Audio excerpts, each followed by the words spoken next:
Hello friends, मेरा नाम है दिनेश पवार और मैं आपका स्वागत करता हूं आपके अपने एग्रीकल्चर चैनल में जिसका नाम है पवार एग्री हब। दोस्तों, हम बात कर रहे हैं पिछले 3 वीडियो से एग्रीकल्चर के सिलेबस के बारे में, जो कि कृषि पर्यवेक्षक के एग्ज़ाम के लिए बहुत ही ज़्यादा इम्पोर्टेंट है।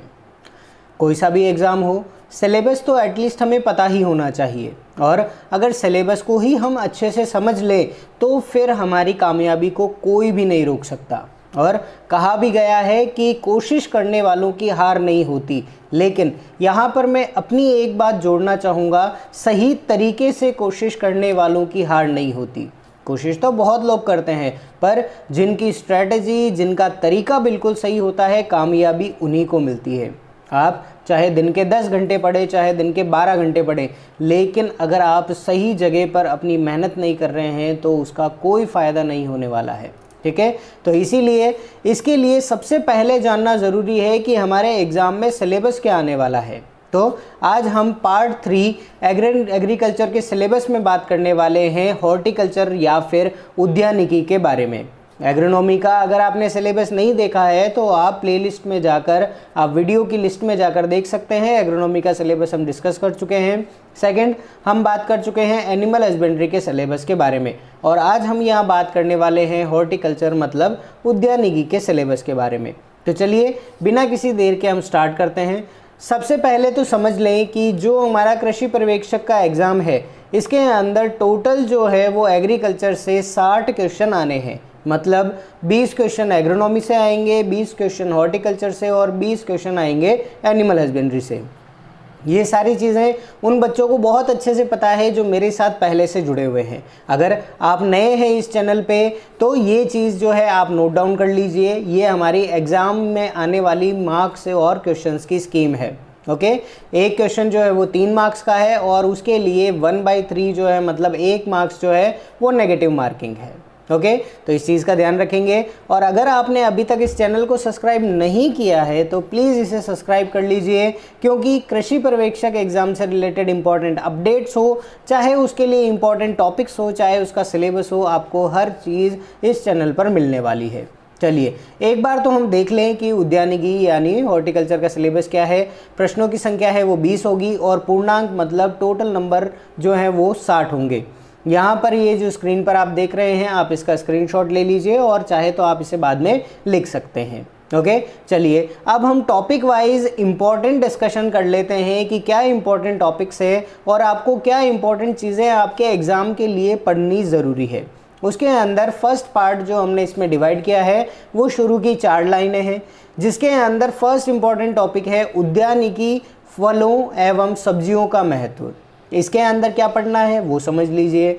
उद्यानिकी मतलब हॉर्टिकल्चर, और फलों और सब्जियों का महत्व मानव के लिए, मतलब कितने फल या फिर कितनी सब्जियां हैं वो डेली हमें चाहिए।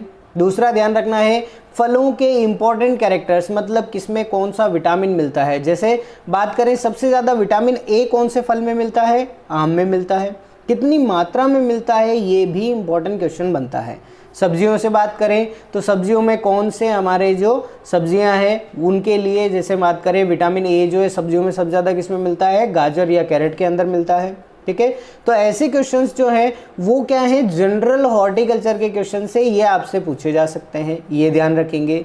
सेकंड हमें दिया हुआ है इसका कि वर्तमान में इसका क्या महत्व है, मतलब भारत के अंदर कितना इसका प्रोडक्शन हो रहा है, सबसे ज़्यादा किस फल का प्रोडक्शन होता है, सबसे ज़्यादा किस सब्जी का प्रोडक्शन होता है, ये ध्यान रखें। और उसके बाद बात करेंगे भविष्य की, तो आने वाले समय में कौन से ऐसे फल या सब्जियां हैं जिससे हमें बहुत ज़्यादा अच्छा फ़ायदा हो सकता है आमदनी में, ये चीज़ हमें ध्यान रखनी है। नेक्स्ट टॉपिक है वो है फलदार पौधों की नर्सरी का प्रबंधन। ओके, नर्सरी का प्रबंधन एक बहुत सिंपल सा छोटा टॉपिक है, पर ध्यान क्या रखना है, कितनी मात्रा में उर्वरक दिया जाना है, कितनी मात्रा में हार्मोन्स दिए जाने हैं, कितनी मात्रा में वर्मी कंपोस्ट या खाद दी जाती है, ये चीज़ वहाँ पर ध्यान रखनी है। ठीक है, फिर बात करें पादप का प्रवर्धन और पौधरोपण, तो ये एक बहुत ही इम्पॉर्टेंट टॉपिक है जो कि आपको पढ़ना ही होगा। इसमें से एक क्वेश्चन जो है वो कंफर्म आपके एग्ज़ाम में आपको मिल जाएगा। ठीक है, पूछा जाता है कि टी बडिंग किस में की जाती है, वीनियर ग्राफ्टिंग किस में की जाएगी, लेयरिंग कौन से फलों में की जाती है, जैसे सिट्रस फलों में हम करते हैं, ठीक है। इसके अलावा एनार्चिंग क्या होती है, एनार्चिंग किस में की जाती है। तो ये जो है वो प्रवर्धन की क्या है, विधियां हैं, जिसके अंदर हम बडिंग, लेयरिंग या फिर बात करें जो रूट स्लिप्स का हम यूज़ करते हैं, वो सारी चीज़ें हैं। इनको बहुत अच्छे से पढ़ लीजिएगा, इसमें से क्वेश्चन कंफर्म आपको एग्ज़ाम में मिलने वाला है। ओके, फिर बात करें पौधरोपण की, तो ये सिंपल सी है, कितने सेंटीमीटर का या कितने फिट का हमको गड्ढा बनाना होता है, कितने दिन तक उसे खुला रखना होता है और फिर कितनी खाद उसके अंदर डालनी है, ये सिंपल सा टॉपिक है, इसमें इतना नहीं आता। पर पादप प्रवर्धन बहुत इंपॉर्टेंट है, इसे ध्यान ज़रूर रखिएगा। ओके, चलिए फिर बात कर लें। अगला है फलोद्यान के स्थान का चुनाव और योजना। तो ये एक सिंपल सा टॉपिक है, इसमें 4-5 पॉइंट से जो हमें ध्यान रखने हैं। फलों का जो हमारा बाग है वो ऐसे स्थान पर होना चाहिए जो ऊंचाई पर हो, जहाँ पर पानी ना भरे, जहाँ की मिट्टी है वो अच्छी हो। ये कुछ सिंपल सी चीज़ें हैं, ठीक है। फिर बात करें उद्यान लगाने की विभिन्न रेखांकन विधियाँ, जैसे ट्रायंगुलर विधि है या स्क्वायर विधि है या ट्रेपेजॉइडल विधि है, रेक्टेंगुलर विधि है। तो ये जो अलग अलग विधियां जो आपने पढ़ी है और नहीं पढ़ी है, तो आप बुक्स में जा सकते हैं। नेमराज सुंडा की जो बुक है उसके अंदर ये दे रखी है। इसके अलावा अगर आप बीएससी कर चुके हैं तो बीएससी में आपने ये सारी चीज़ें पढ़ी है कि कौन कौन सी अलग विधियां हैं, उनके क्या फ़ायदे हैं, उनके क्या नुकसान हैं। और जैसे हम बात करें सबसे अच्छी कौन सी है, क्विनकिनक्स जो हमारी विधि है वो सबसे अच्छी मानी जाती है, जिसके अंदर क्या होता है, जो स्क्वायर विधि है उससे भी ज़्यादा पौधे हम देख सकते हैं। हाई डेंसिटी प्लांटिंग क्या होती है, ये सारी चीज़ें इसके अंदर आनी है, ये अच्छे से पढ़ लें।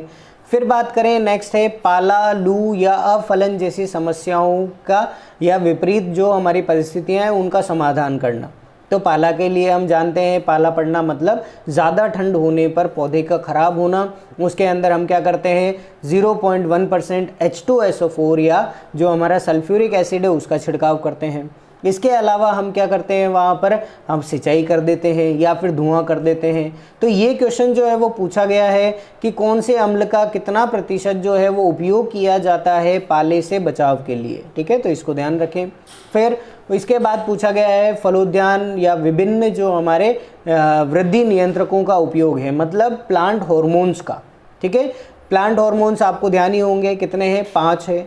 फर्स्ट एब्सिसिक एसिड, ठीक है, पहला तो हमारा कौन सा हो गया, ऑक्सिन हो गया, फिर साइटोकाइनिन हुआ, जिब्रेलिन हुआ, एब्सिसिक एसिड और जो हमारा लास्ट है इसके अंदर इथाइलिन।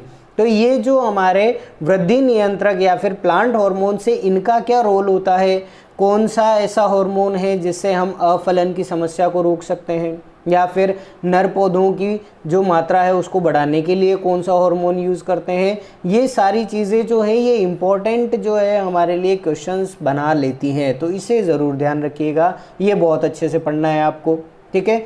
फिर बात करें सब्जी उत्पादन की विधियां और उत्पादन में नर्सरी प्रबंधन, ये सिंपल सा टॉपिक है। इसके अंदर हमें ध्यान क्या रखना है, सब्जियों का प्रवर्धन किस तरह से होता है, उनको किस तरह से लगाया जाता है। ज़्यादातर को हम क्या करते हैं, बीजों से लगाते हैं, पर अगर किसी के अंदर स्टेम कटिंग या रूट कटिंग्स या इस तरह की अलग चीज़ें हैं तो उसे ज़रूर ध्यान रखिएगा। ओके, चलिए फिर बात करें, एक हमारा जो नेक्स्ट टॉपिक है वो है राजस्थान में जलवायु।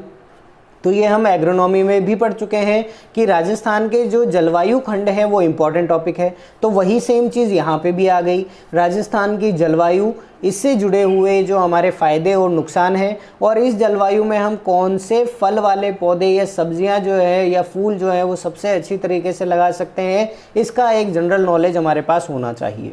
ओके, फिर बात करें मृदा कैसी चाहिए हमारे फलों के लिए, वो ध्यान रखना है। फिर उन्नत किस्में ध्यान रखनी है, तो ये एक इम्पॉर्टेंट टॉपिक आ जाता है। बच्चे जो हैं वो सबसे ज़्यादा कंफ्यूज होते हैं कि एग्ज़ाम के अंदर तो बहुत सारी किस्में आती है और इतनी याद कैसे की जाए।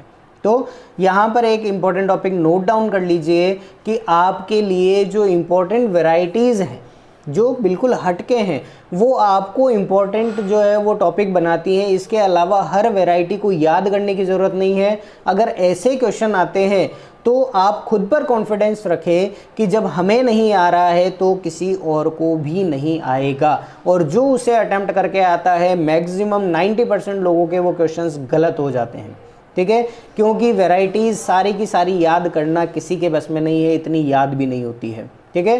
तो इंपॉर्टेंट वैरायटीज़ याद करें, इसके अलावा हर वैरायटी को याद करने की कोशिश बिल्कुल नहीं करनी है। ओके, चलिए फिर बात करें प्रवर्धन विधियों की, तो हम बात कर चुके हैं पहले, ये बहुत इंपॉर्टेंट टॉपिक है। फिर जीवांश खाद और उर्वरक, सिंचाई और कटाई, ठीक है। तो जीवांश खाद और उर्वरक जो है एग्रोनॉमी का पार्ट है। कौन से फर्टिलाइज़र से कौन सा न्यूट्रिएंट मिलता है, फर्टिलाइज़र के टाइप्स कौन से होते हैं, जो हमारे जीवांश खाद है उनके टाइप कौन से हैं, उनको कैसे बनाया जाता है, उनकी विधियां कौन सी है, ठीक है, वो चीज़ें ध्यान रखनी है। फिर उनकी उपज कितनी होती है फलों की या फिर सब्जियों की, ये भी एक सिंपल सा और अच्छा टॉपिक है जो हमें एटलीस्ट याद होना चाहिए, ठीक है। इसके साथ एक और चीज़ याद रखनी है, वो है सीड रेट।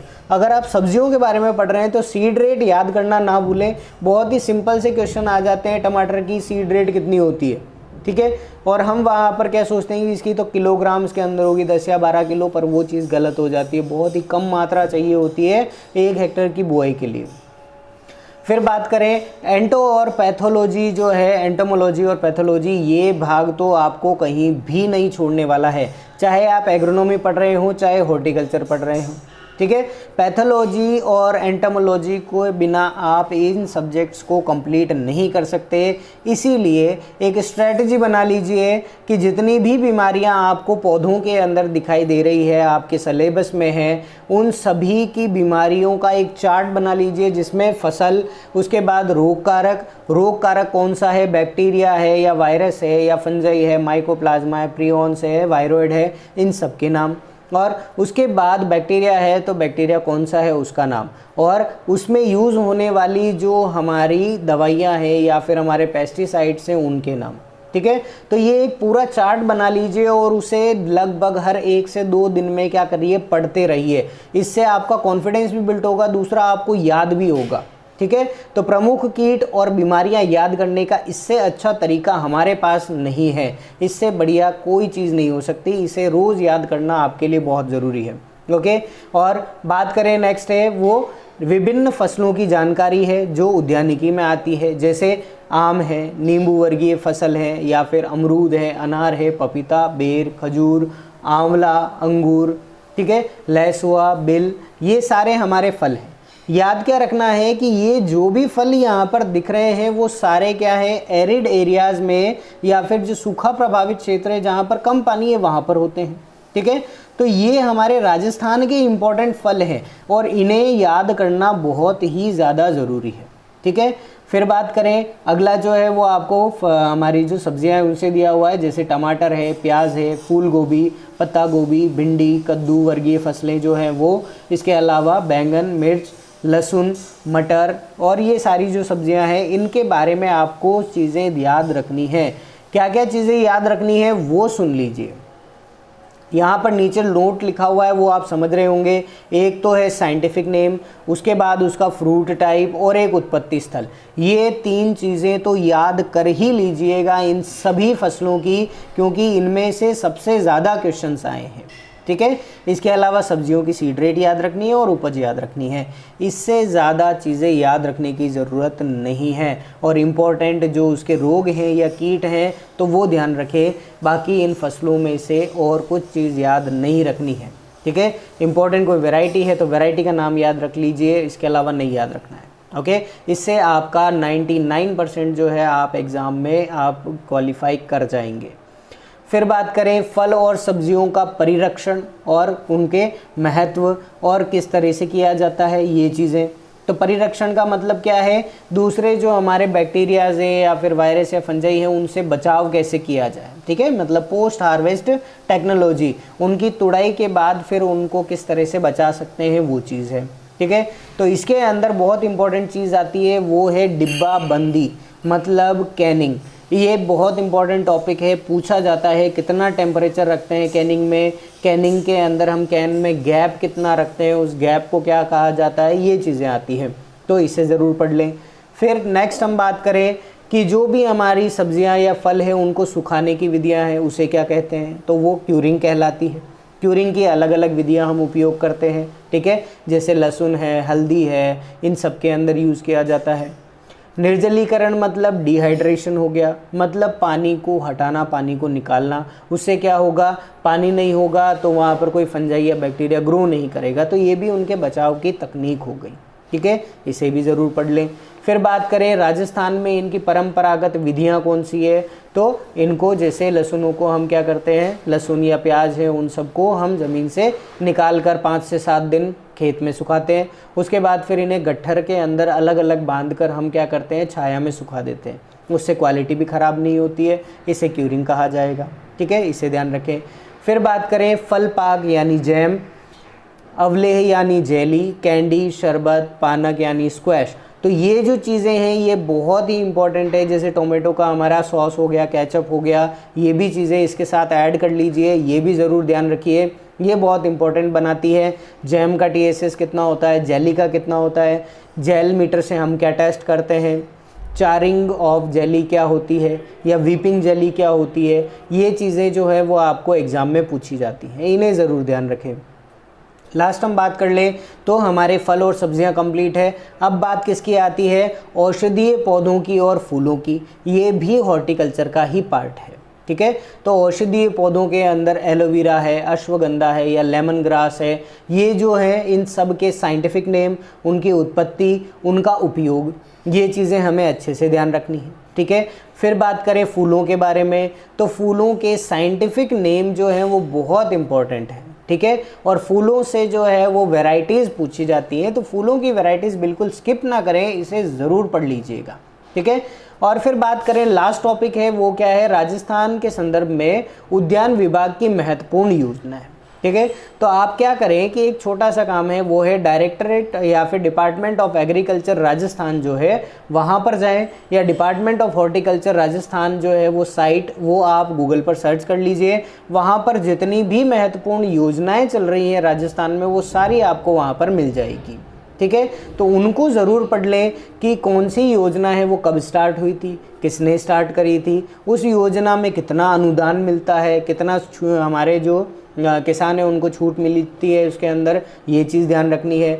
और लास्ट पार्ट जो है वो मैं पहले भी एग्रोनॉमी में भी कहा था और एनिमल हस्बेंड्री में भी कहा था, एक चीज़ और ऐड करनी है इसके अंदर, वो क्या है, इम्पोर्टेंट इंस्टीट्यूशंस। ठीक है, जैसे Indian institute of horticulture research कहाँ पर है, या Indian institute of semi arid horticulture research institute ये कहाँ पर है। तो ये जितने भी इंस्टीट्यूट्स हैं वो आपको एक क्वेश्चन मिनिमम मिलने वाला है अपने पेपर में, तो उसे ज़रूर ध्यान रखें। ठीक है, तो ये तो था हमारा सिलेबस जो कि हॉर्टिकल्चर का था। इसके अलावा और दूसरी जगह से क्वेश्चंस आना बहुत ही मुश्किल है, और अगर फिर भी आपको ऐसे क्वेश्चंस मिल जाएं जो इस सिलेबस से बाहर हैं तो प्लीज़ घबराएं नहीं। आप खुद पर कॉन्फिडेंस रखें कि आपने पूरी तैयारी कर ली है, इतनी अच्छे से पढ़ लिया है इस सिलेबस को कि अब अगर कोई क्वेश्चन बाहर से आ गया और वो आपको नहीं आ रहा है तो वो किसी और स्टूडेंट को भी नहीं आएगा, और अगर वो अटैम्प्ट करेंगे तो उसे नेगेटिव मार्किंग में ले जाएंगे। ओके, तो चलिए आपकी तैयारी के लिए मेरी तरफ से बहुत बहुत शुभकामनाएं। बहुत अच्छे से तैयारी कीजिए, बहुत अच्छे से पढ़ाई कीजिए, और एक एग्रीकल्चर सुपरवाइज़र जो आपका सपना है उसे पूरा कीजिए।